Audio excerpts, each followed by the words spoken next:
اور علماء نے لکھا ہے بعض لوگ اس دن ان کے ساتھ اللہ تعالیٰ عدل والا معاملہ کرے گا، اور بعض لوگوں کے ساتھ اللہ اس دن اپنے فضل والا معاملہ کرے گا،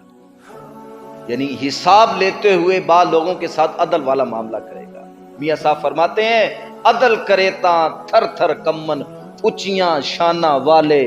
فضل کرے تاں بخشے جاون میرے جے مکال۔ دعا کیا کریں اللہ اس دن عدل والا معاملہ نہ کرے، اپنے فضل والا معاملہ کرے۔ حضور نے ارشاد فرمایا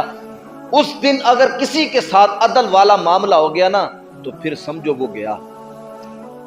میرے آقا صلی اللہ تعالی وسلم کی حدیث مبارکہ ہے، حضور نے ارشاد فرمایا جس کو رب نے اپنے سامنے کھڑا کر کے اس سے مناقشہ کر لیا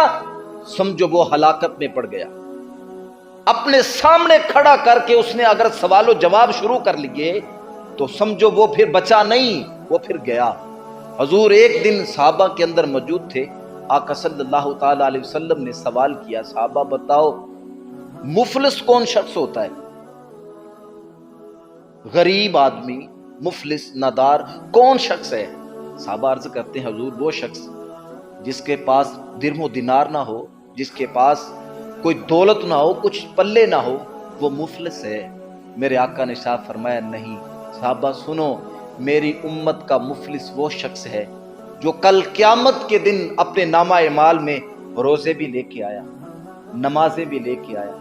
زکوٰۃ بھی لے کر آیا، حج عمرے بڑی بڑی عبادات لے کر آیا، پھر اس نے کسی کو گالی دی ہوگی، کسی کے اوپر تہمت لگائی ہوگی اور کسی کا مال کھایا ہوگا، کسی کے اوپر ظلم کیا ہوگا، کسی کو قتل کیا ہوگا، اس کو اور جس کے اوپر ظلم ہوگا، کسی کا مال کھایا ہوگا، میزان کے سامنے دونوں کو ایسے کھڑا کر لیا جائے گا، اور پھر رب اس کی جتنی نیکیاں ہیں کسی کو نماز کا ثواب دیا جا رہا ہے، کسی کو روزوں کا ثواب دیا جا رہا ہے، کسی کو زکوٰۃ کا ثواب دیا جا رہا ہے، کسی کے نامہ مال میں اس کا حج ڈالا جا رہا ہے، یہاں تک حضور فرماتے ہیں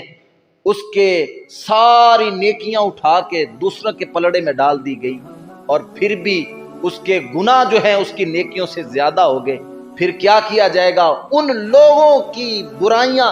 جن کے اوپر اس نے زیادتی کی ہوگی اٹھا کے اس کے نامہ مال میں ڈال دی جائیں گی۔ وہ جو اتنی زکاتیں، اتنے عمرے، اتنے حج لے کے اللہ کی بارگاہ میں کھڑا ہے، سارے لوگوں میں بانٹ کر اور ان کی برائیاں اس کے نامہ مال میں داخل کر کے اللہ اسے پکڑ کے جہنم میں داخل کر دے گا۔